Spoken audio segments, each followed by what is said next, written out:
What's up, YouTube? This is HT, aka Higher Thinking, here to remind you to please stop at Dr. Claud Anderson's YouTube channel and watch his videos, right?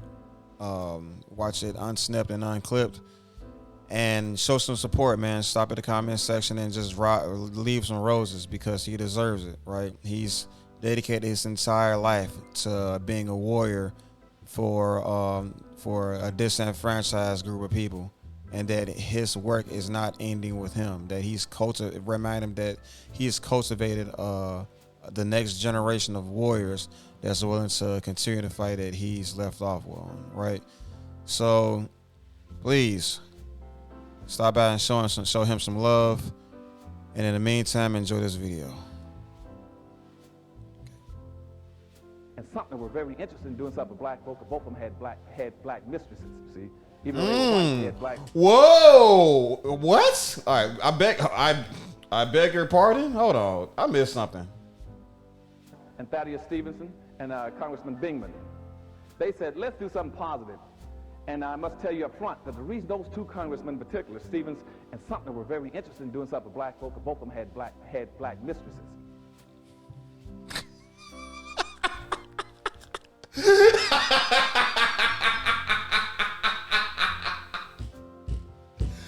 Oh, so it was the sisters that came through, say. That is...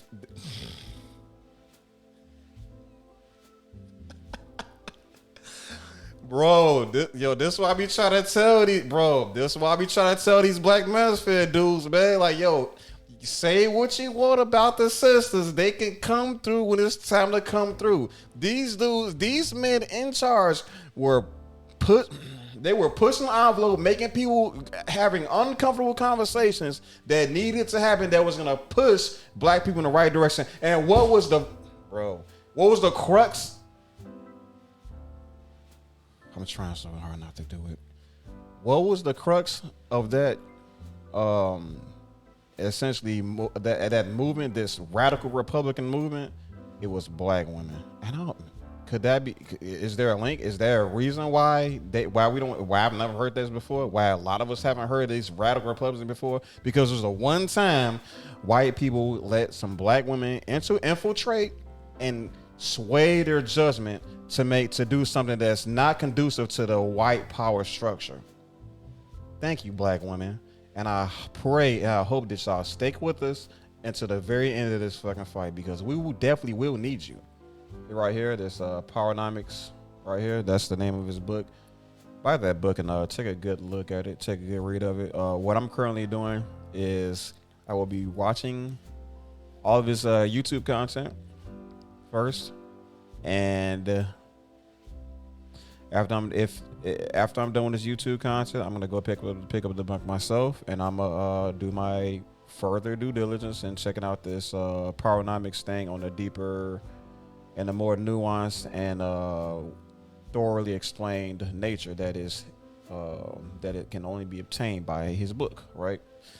I watched quite a bit of this stuff in the past already, and he does go over a lot of he goes over the importance of black economic, how to explain this? He goes over why it's needed, right? And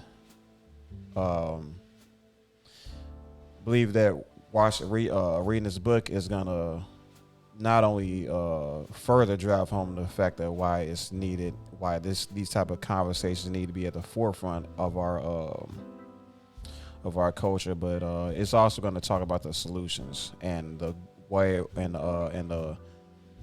and essentially how we are going to go about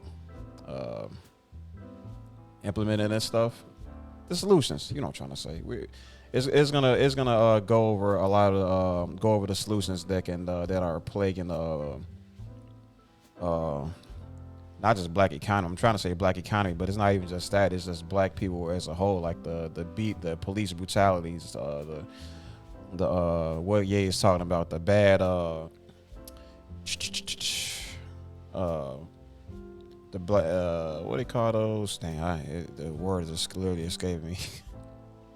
the contracts, the bad contracts and stuff. Anything that's negatively impacting Black Americans right now, whether it's the money or socially, all of that goes back into how much money Black people have, right?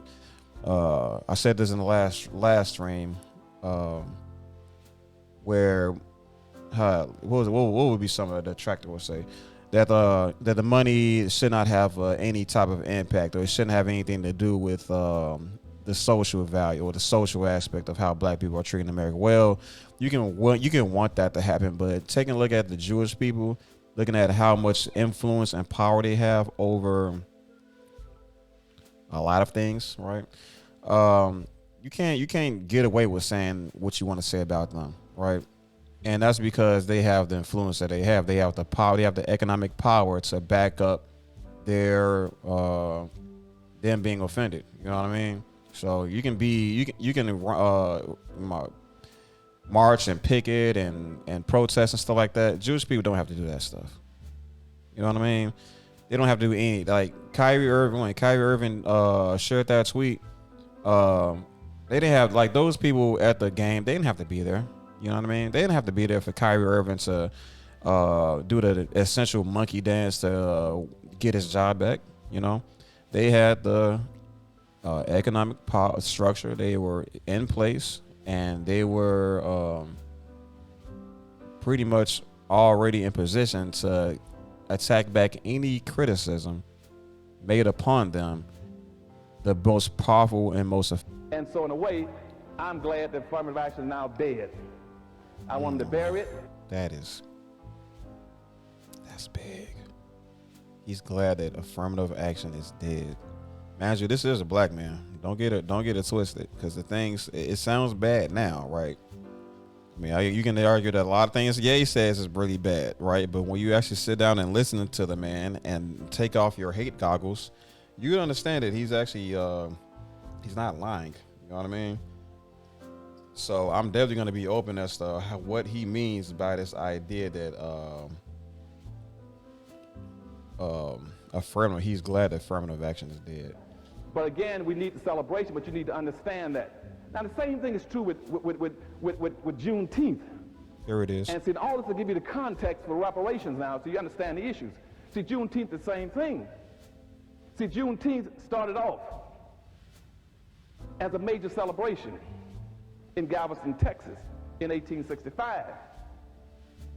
It's when Black folk finally got the word, the last ones in the country to get the word that they were free. Ain't that something? You see? And they went out and started celebrating, and we passed it on down, through the South and the Southwest up to this point as a major day for celebrating. But in reality, what you're going to find out in a few minutes is that you have never been free. They never gave you your freedom. Oh my God. Freedom, and the little game going on behind the whole thing about emancipation and also about Juneteenth. We are so mad at Ye for saying slavery is a choice when he's gotten that directly from this man right here, from Dr. Claud Anderson. This man just said slavery didn't end at that time. I know some people like, okay, let me dial it back some, because I know there's gonna be some people saying, oh well, no, I think HT. Ye didn't mean whatever kind of slavery we got going now. He's talking about the lynching and physical abuse and child slavery. No. Ye, he didn't just specify that in the TMZ interview, and I'll do a video on that. He didn't just specify that in the TMZ interview. He also specified it.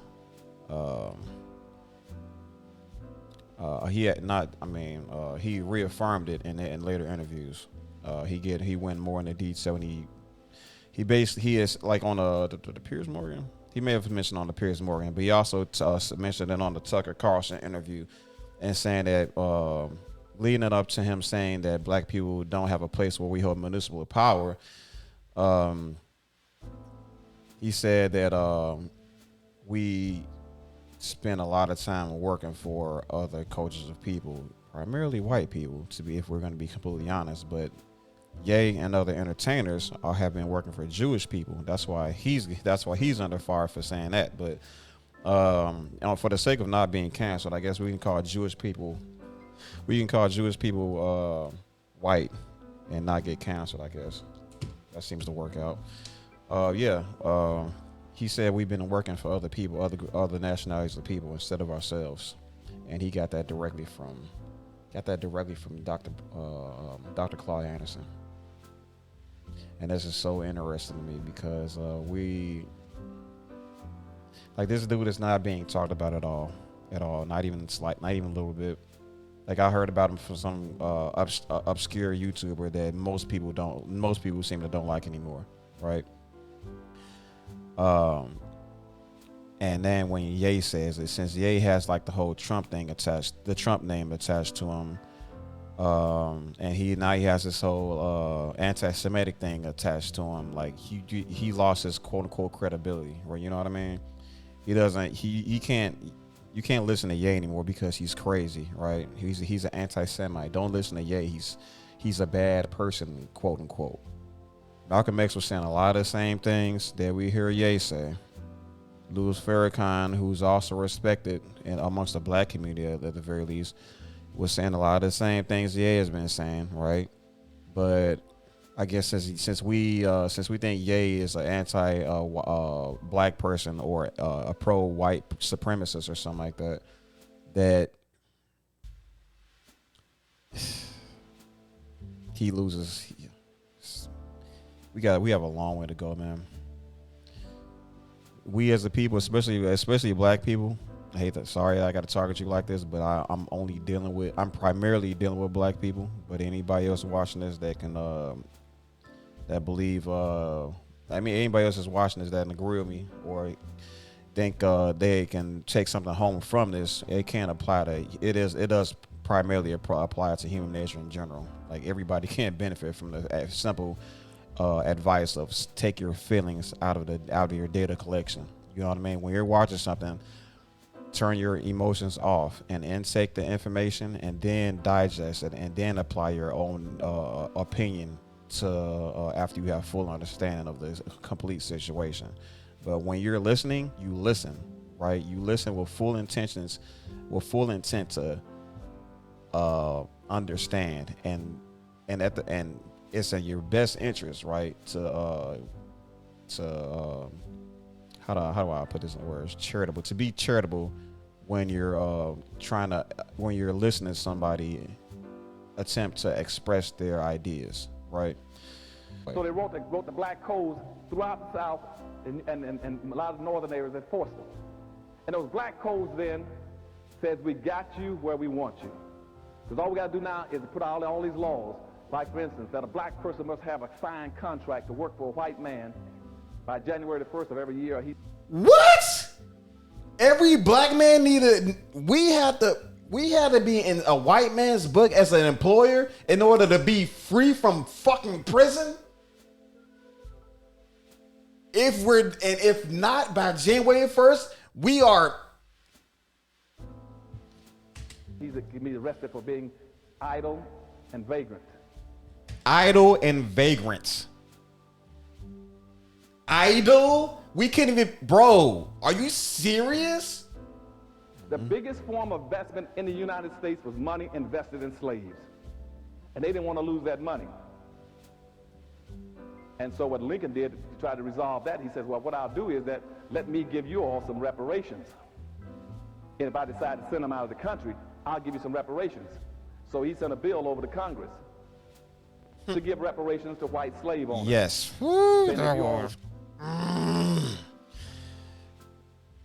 It infuriates me every time I'm reminded that the slave owners got reparations but not the slaves. Like, that is so triggering. Oh my freaking goodness. It's like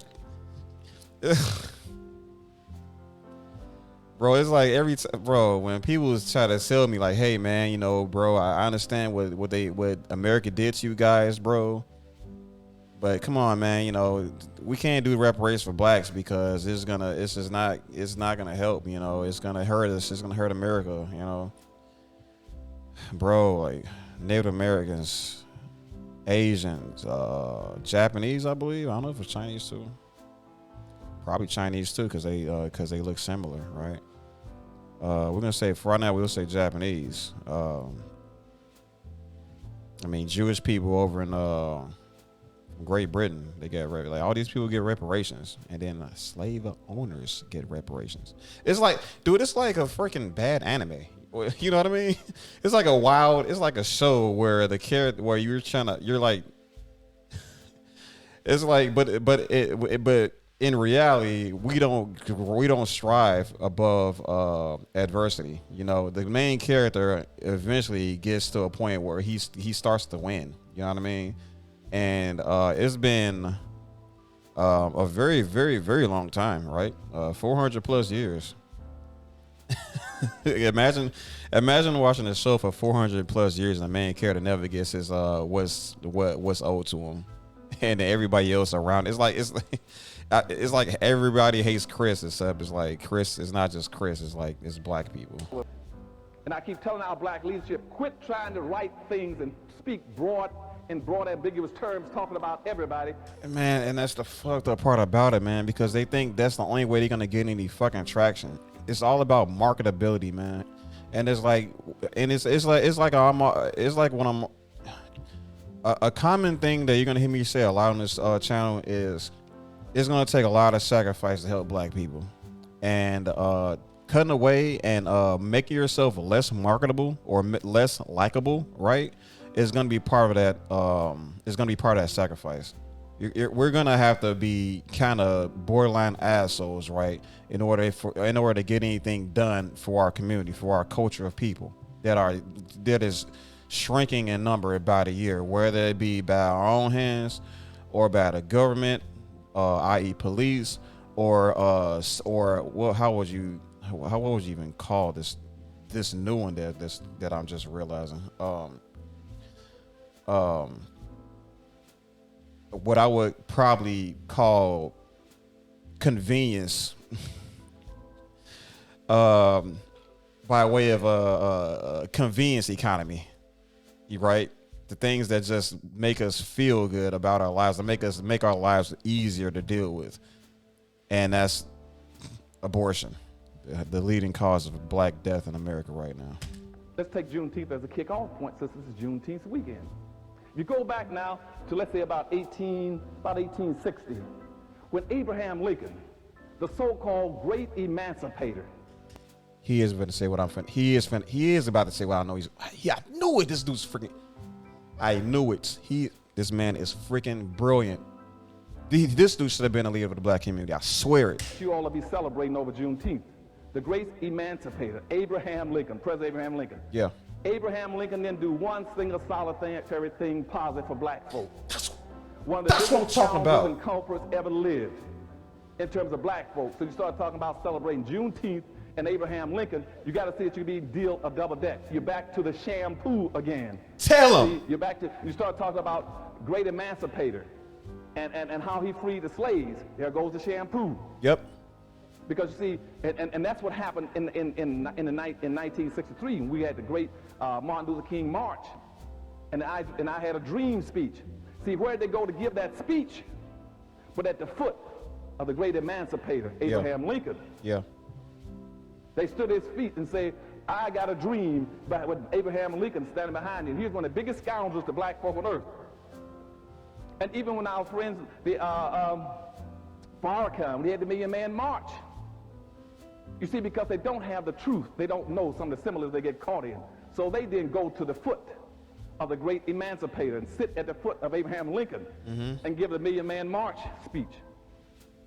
You see, and whether it's Martin Luther King or Farrakhan or our people, we keep getting tricked because we don't understand what's going on. Exactly. Now, if you go back, we don't understand what's going on. Why? Because we get caught up with this media trash, bro.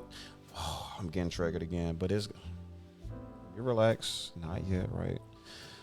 But bro, we keep getting tricked By who? By the people that tell these stories. Who is that exactly? The media. Relating, these folks, the people back then had an excuse because they were very limited on the on whom provided them with the information, right? And it didn't help that these people were freaking racist, like these paper companies and stuff like that. They were freaking racist.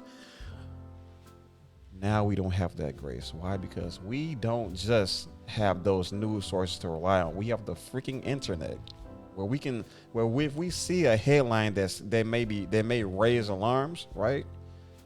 We have the ability in the 21st century to go back and watch the stuff for ourselves, and we can from there we can make our own narrative. We can paint our own picture, right? Based on the source material, based on the information we've gathered from the source material.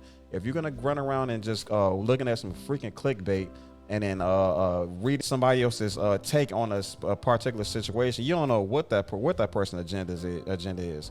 You are the only person that has the best agenda for yourself, right? So with that said, you have to do your due diligence before you lean onto the interpretations of people that don't have your best interests in mind. But what they decided to do was to use the Freedmen's Bureau in a very slick scheme again to re-enslave black folks.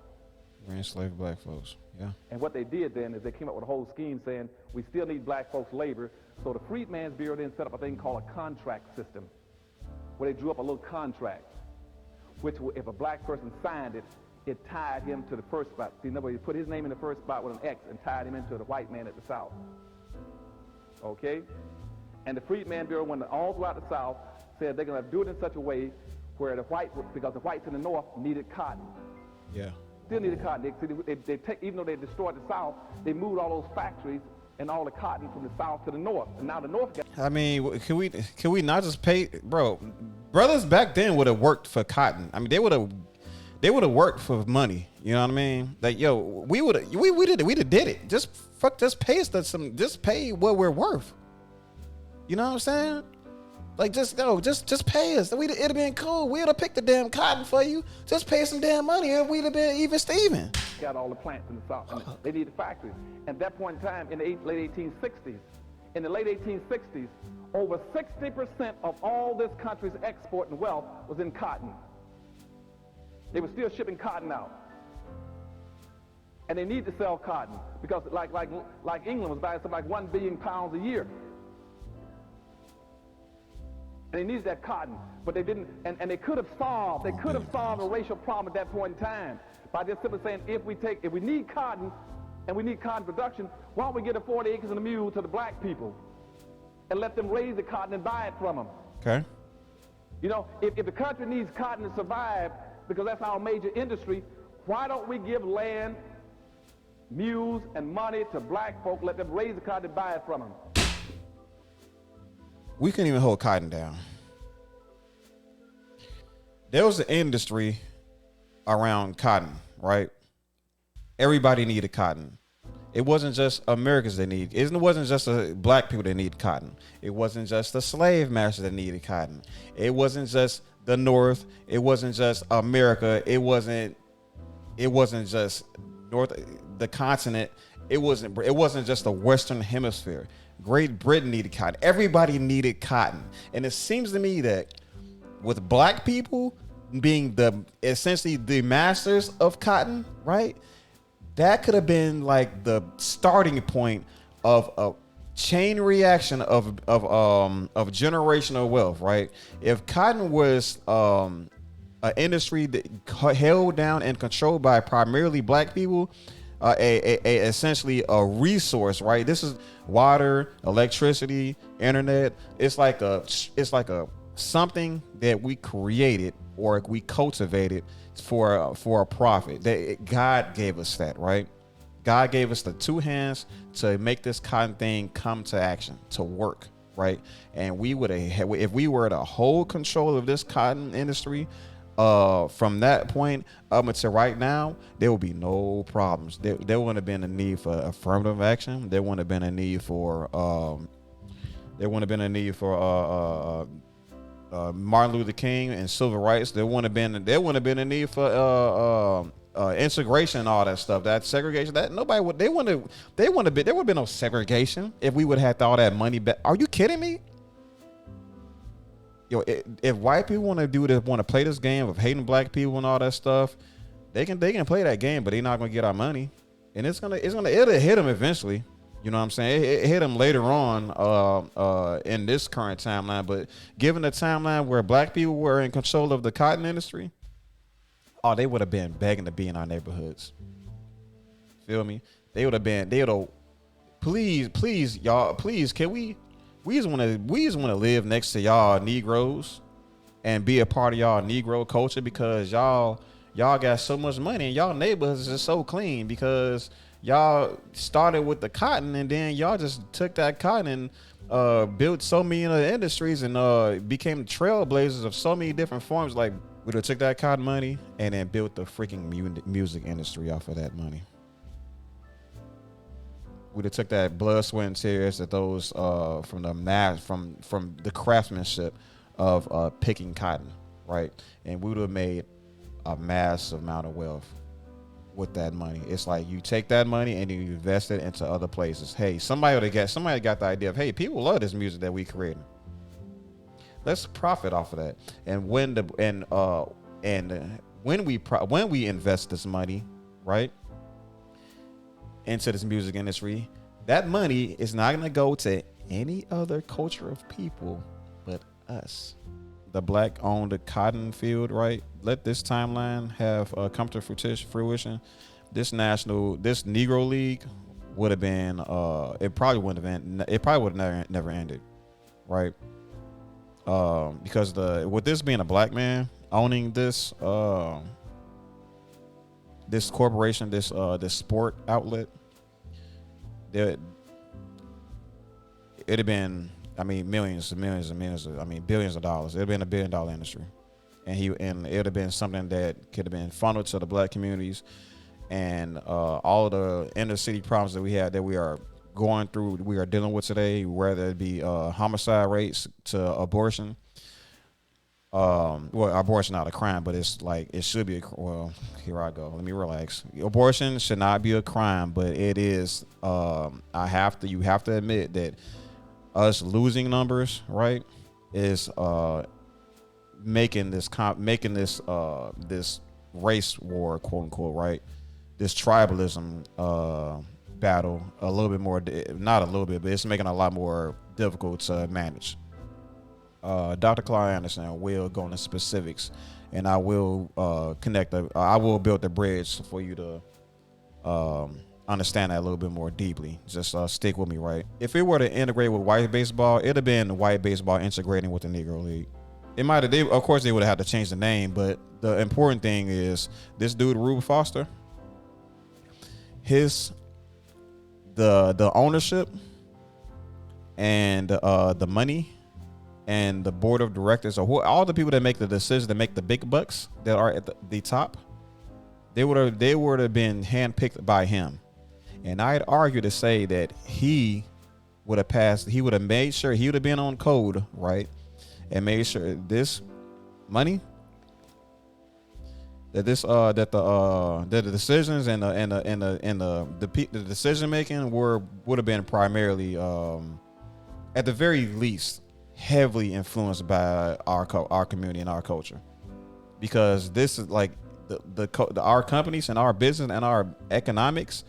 This is the stuff that would have been empowering our communities, because right now we're begging the government for we're begging the government, right, for money, right? And sure, they owe us, right? But look how long it's taken look how long it's taken them to give us enough to make a change. You know what I'm saying? Does that make sense to y'all? The best way for us to build ourselves up is with our own money, because we're the ones that care the most about ourselves, right? Where we have people saying that, hey man, we need black people in seats and politics so we can get this money funneled to black communities and stuff like that. Good luck. because if you want to be a politician in America, you got to make yourself you're gonna have to be marketable, and the only way to be marketable is not by being likable. Well, hold on, I think I said that wrong. The only way to be marketable is making yourself likable, and the only way you're gonna make yourself likable is by not pushing for a black positive agenda in America. Just so y'all know that you can ask any Democrat. They won't pass black specific legislation or pro black empowerment. You know what I'm trying to say. They're not going to pass reparations, right? Or they're going to go down kicking and screaming. So in order for things to be done quick, fast, and in a hurry, we have to do it ourselves. So this black entrepreneurship, this black business ownership, this like us getting our hands dirty, right? That stuff is gonna be a part of the process for us to finally, all right.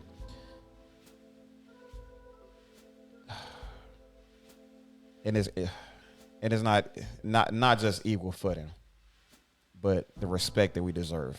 You want respect, you want to beg, you want to make these nonprofit organizations work.